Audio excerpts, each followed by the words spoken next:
Welcome to a half hour of MINDWEBS. Short stories from the worlds of speculative fiction.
This is Michael Hanson with a MINDWEB story written by Lester Del Rey. In 1938, the title is Helen Oloy. One of the many places in which it appears is a collection edited by Lawrence Janifer called 18 Greatest Science Fiction Stories. I'm an old man now, but I can still see Helen as Dave unpacked her, and still hear him gasp as he looked her over. Man, isn't she a beauty? She was beautiful. A dream in spun plastics and metal, something Keats might have seen dimly when he wrote his sonnet. If Helen of Troy had looked like that, the Greeks must have been pikers when they launched only 1,000 ships. At least, that's what I told Dave. Helen of Troy, eh? He looked at her tag. At least it beats this thing, K2W88. Helen. Helen of Oloy. Well, not much swing to that, Dave. Too many unstressed syllables in the middle. How about Helen Oloy? Helen Oloy she is, Phil. And that's how it began. One part beauty, one part dream, one part science. At a stereo broadcast, stir mechanically, and the result is chaos. The Dillard people had performed a miracle and put all the works in a girl-modeled case. Even the plastic and rubberite face was designed for flexibility to express emotions, and she was complete with tear glands and taste buds ready to simulate every human action, from breathing to pulling hair. I'd performed plenty of delicate operations on living tissues, and some of them had been tricky, but I still felt like a pre-med student as we opened the front plate of her torso and began to sever the leads of her nerves. Dave's mechanical glands were all prepared. Complex little bundles of radio tubes and wires that heterodyned on the electrical thought impulses and distorted them as adrenaline distorts the reaction of human minds. Instead of sleeping that night, we pored over the schematic diagrams of her structures, tracing the thought mazes of her wiring, severing the leaders, implanting the heterones, as Dave called them. And while we worked, a mechanical tape fed carefully prepared thoughts of consciousness and awareness of life and feeling into an auxiliary memory coil. Dave believed in leaving nothing to chance. It was growing light as we finished, exhausted and exultant. All that remained was the starting of her electrical power. Like all the Dillard mechs, she was equipped with a tiny atom motor instead of batteries, and once started, she would need no further attention. Dave refused to turn her on. Wait until we've slept and rested, he advised. I'm as eager to try her as you are, but we can't do much studying with our minds half dead. Turn in, and we'll leave Helen until later. Even though we were both reluctant to follow it, we knew the idea was sound. We turned in, and sleep hit us before the air conditioner could cut down to sleeping temperature. And then Dave was pounding on my shoulder. Phil, hey, snap out of it. I groaned, turned over, and faced him. Well, what is it? Did Helen... No, it's old Mrs. Van Stuyler. She advised her to say her son has an infatuation for a servant girl, and she wants you to come out and give counter hormones. at their summer camp in Maine. Rich Mrs. Van Stuyler. I couldn't afford to let that account down, now that Helen had used up the last of my funds, but it wasn't a job I cared for. Counter hormones. That'll take 2 weeks full-time. And anyway, I'm no society doctor messing with glands to keep fools happy. My job's taking care of serious trouble. Yeah, and you want to watch Helen? Dave was grinning, but he was serious, too. I told her it'd cost her $50,000. Huh? Yeah, and she said okay if you hurried. Of course, there was only one thing to do, though I could have wrung fat Mrs. Van Stuyler's neck cheerfully. It wouldn't have happened if she'd used robots like everybody else, but she had to be different. Consequently, while Dave was back home puttering with Helen, I was racking my brain to trick Archie Van Stuyler into getting the counter hormones and giving the servant girl the same. Oh, I wasn't supposed to, but the poor kid was crazy about Archie. Dave might have written, I thought, but never a word did I get. It was 3 weeks later instead of 2 when I reported that Archie was cured and collected on the line. With that money in my pocket, I hired a personal rocket and was back in Messina in half an hour. I didn't waste time in reaching the house. As I stepped into the alcove, I heard a light patter of feet, and an eager voice called out, "Dave, dear?" For a minute I couldn't answer, and the voice came again, pleading, "Dave?" I don't know what I expected, but I didn't expect Helen to meet me that way, stopping and staring at me, obvious disappointment on her face, little hands fluttering up against her breast. She cried, Oh, I thought it was Dave. He hardly comes home to eat now, but I've had supper waiting hours." She dropped her hands and managed to smile. "You're Phil, aren't you? Dave told me about you when... At first, I'm so glad to see you home, Phil." "Well, glad to see you doing so well, Helen." Now, what does one say for light conversation with a robot? You said something about supper?" "Oh, yes. Yes, I guess Dave ate downtown again, so we might as well go in. It'll be nice having someone to talk to around the house, Phil. You don't mind if I call you Phil, do you? You know, you're sort of a godfather to me." We ate. I hadn't counted on such behavior, but apparently she considered eating as normal as walking. She didn't do much eating at that. Most of the time she spent staring at the front door. Dave came in as we were finishing, a frown a yard wide on his face. Helen started to rise, but he ducked toward the stairs, throwing words over his shoulder. "Hi, Phil. See you later." There was something radically wrong with him. For a moment I thought his eyes were haunted, and as I turned to Helen, hers were filling with tears. She gulped, choked them back, and fell to viciously on her food. "What's the matter with him? And with you?" I asked. "He's sick of me." She pushed her plate away and got up hastily. "You'd better see him while I clean up. And there's nothing wrong with me. And it's not my fault anyway." She grabbed the dishes and ducked into the kitchen. I could have sworn she was crying. Maybe all thought is a series of conditioned reflexes, but she certainly had picked up a lot of conditioning while I was gone. I went up to see if Dave could make any sense out of the hodgepodge. He was squirting soda into a large glass of apple brandy, and I saw that the bottle was nearly empty. "Join me?" he asked. It seemed like a good idea.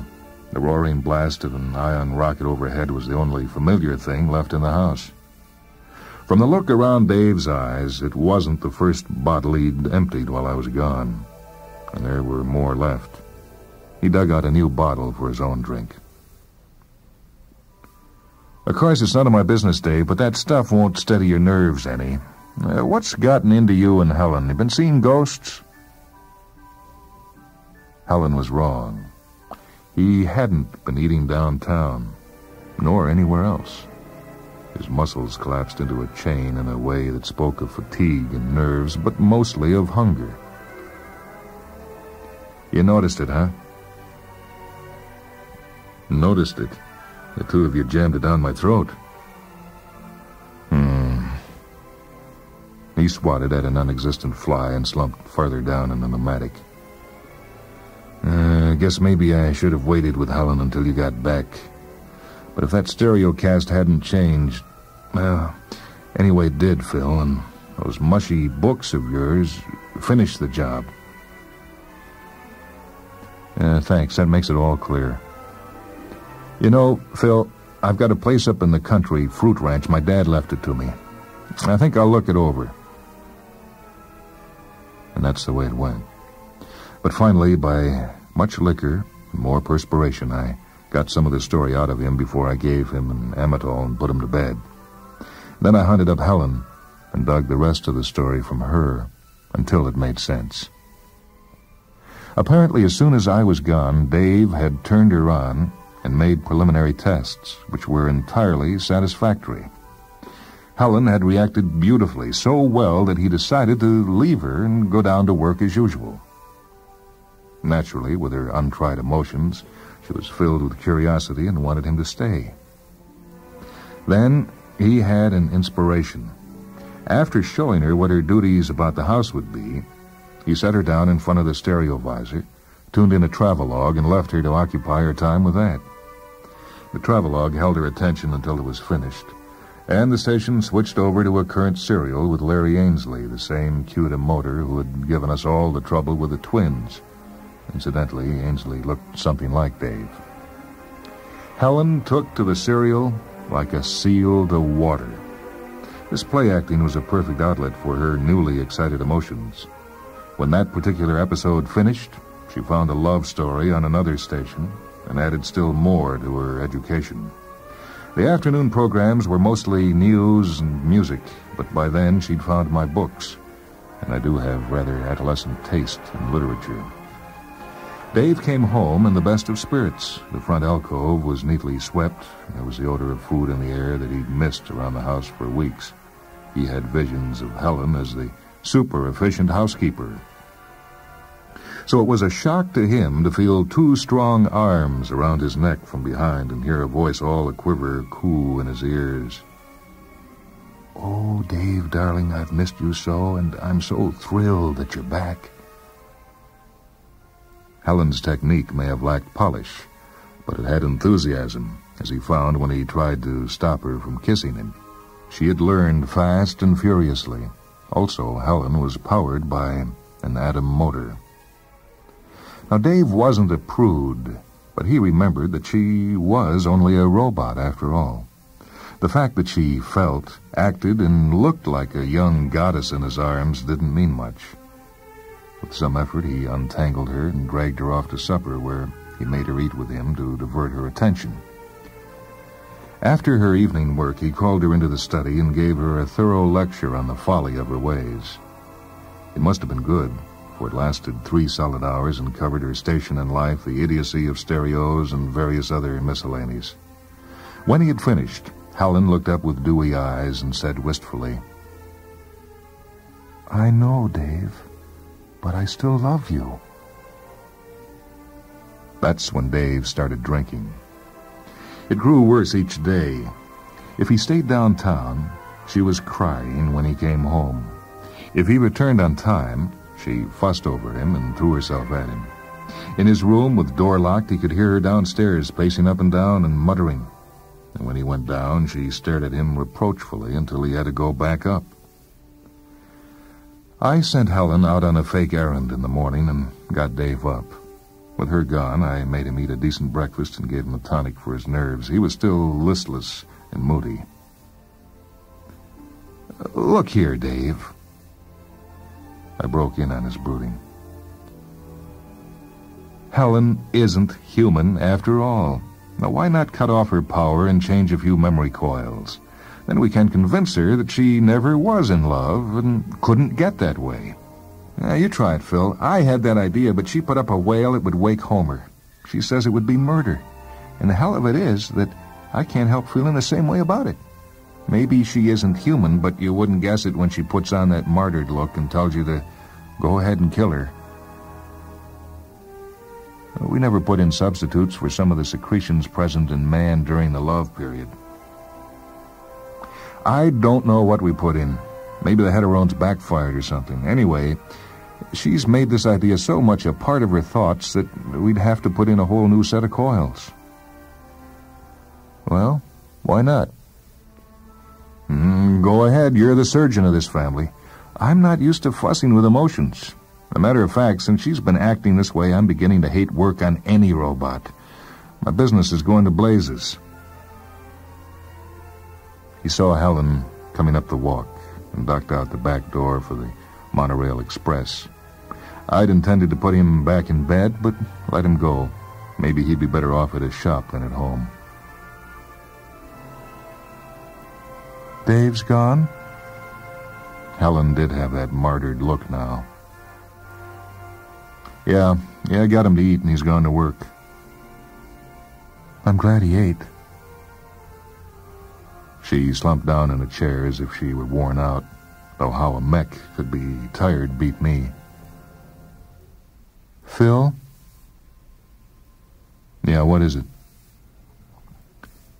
Phil, do you think I'm bad for him? I mean, do you think he'd be happier if I weren't here? You go crazy if you keep acting this way around him. She winced. Those little hands were twisting about pleadingly, and I felt like an inhuman brute. But I'd started, and I went ahead. Even if I cut out your power and changed your coils, Helen, he'd probably still be haunted by you. I know, but I can't help it. And I'd make him a good wife. Really I would, Phil. I gulped. This was going a little too far. And give him strapping sons to boot, I suppose. A man wants flesh and blood, not rubber and metal. Don't, please. I can't think of myself that way.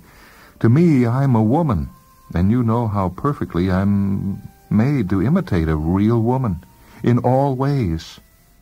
I couldn't give him sons, but in every other way I'd try so hard. I know I'd make him a good wife. I gave up. Dave didn't come home that night, nor the next day. Helen was fussing and fuming, wanting me to call the hospitals and the police, but I knew nothing had happened to him. He always carried identification.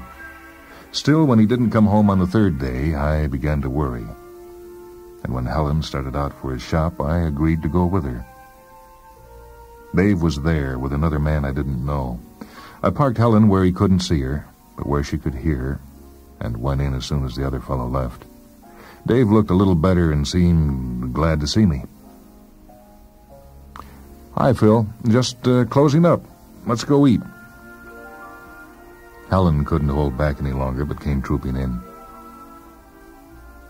Come on home, Dave. I've got roast duck with spiced stuffing, and you know you love that. Scat, said Dave. She shrank back and turned to go. Oh, all right, stay. You might as well hear it, too. I've sold the shop. The fellow you saw just now bought it, and I'm going up to the old fruit ranch I told you about. Phil, I can't stand the mechs anymore. You'll starve to death at that, I told him. No, there's a growing demand for old-fashioned fruit raised out of doors. People are tired of this water culture stuff. Dad always made a living out of it. I'm leaving as soon as I can get home and pack. Helen clung to her idea. I'll pack, Dave, while you eat. I've got apple cobbler for dessert. The world was toppling under her feet, but she still remembered how crazy he was for apple cobbler. Helen was a good cook. In fact, she was a genius, with all the good points of a woman and mech combined. Dave ate well enough after he got started. By the time supper was over, he'd thought out enough to admit the liked the duck and the cobbler, and to thank her for packing. In fact, he even let her kiss him goodbye, though he firmly refused to let her go to the rocket field with him. Helen was trying to be brave when I got back, and we carried on a stumbling conversation about Mrs. Van Stuyler's servants for a while. But the talk began to lull, and she sat staring out of the window at nothing most of the time. Even the stereo comedy lacked interest for her, and I was glad enough to have her go off to her room. She could cut her power down to simulate sleep when she chose. As the days slipped by, I began to realize why she couldn't believe herself a robot. I got to thinking of her as a girl and companion myself, except for odd intervals when she went off by herself to brood or when she kept going to the telescope for a letter that never came. She was as good a companion as a man could ask.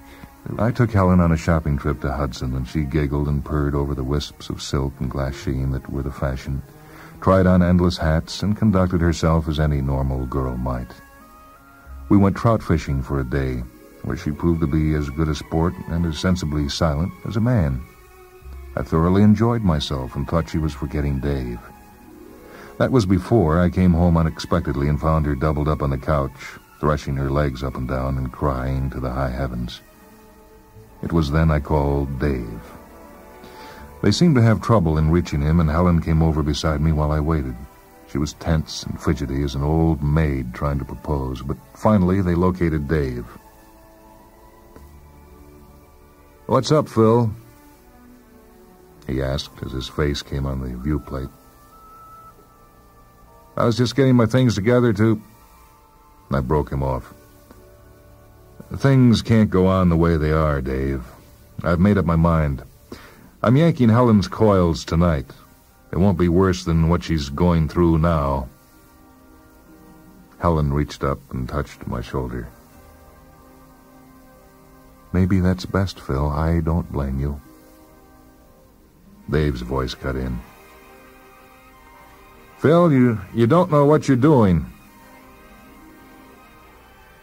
"Of course I do.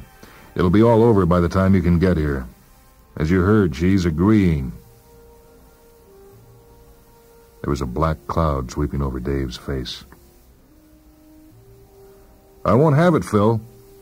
She's half mine, and I forbid it." "Of all the..." "Go ahead, call me anything you want. I've changed my mind. I was packing to come home when you called." Helen jerked around me, her eyes glued to the panel. "Dave, are you... "I'm just waking up to what a fool I've been, Helen. Phil, I'll be home in a couple hours, so if there's anything..." He didn't have to chase me out, but I heard Helen cooing something about loving to be a rancher's wife before I could shut the door. Well, I wasn't as surprised as they thought. I think I knew when I called Dave what would happen. No man acts the way Dave had been acting because he hates a girl, only because he thinks he does, and thinks wrong. No woman ever made a lovelier bride or a sweeter wife. Helen never lost her flair for cooking and making a home. With her gone, the old house seemed empty, and I began to drop out to the ranch once or twice a week. Oh, I suppose they had trouble at times, but I never saw it. And I know the neighbors never suspected they were anything but normal, man and wife. Dave grew older, and Helen didn't, of course. But between us, we put lines in her face and grayed her hair without letting Dave know that she wasn't growing old with him. He'd forgotten that she wasn't human, I guess. I practically forgot myself. It wasn't until a letter came from Helen this morning that I woke up to reality. There, in her beautiful script, just a trifle shaky in places, was the inevitable that neither Dave nor I had seen. "Dear Phil, as you know, Dave has had heart trouble for several years now. We expected him to live on just the same, but it seems that wasn't to be. He died in my arms just before sunrise. He sent you his greetings and farewell. I've one last favor to ask of you, Phil. There's only one thing for me to do when this is finished. Acid will burn out metal as well as flesh, and I'll be dead with Dave. Please see that we are buried together, and that the morticians do not find my secret. Dave wanted it that way, too. Poor dear Phil. I know you love Dave as a brother, and how you felt about me. Please don't grieve too much for us, for we have had a happy life together, and both feel that we should cross this last bridge side by side. With love and thanks from Helen. It had to come sooner or later, I suppose, and the first shock has worn off now. I'll be leaving in a few minutes to carry out Helen's last instructions. Dave was a lucky man, and the best friend I ever had. And Helen, well, as I said, I'm an old man now and can view things more sanely. I should have married and raised a family, I suppose, but there was only one Helen Oloy.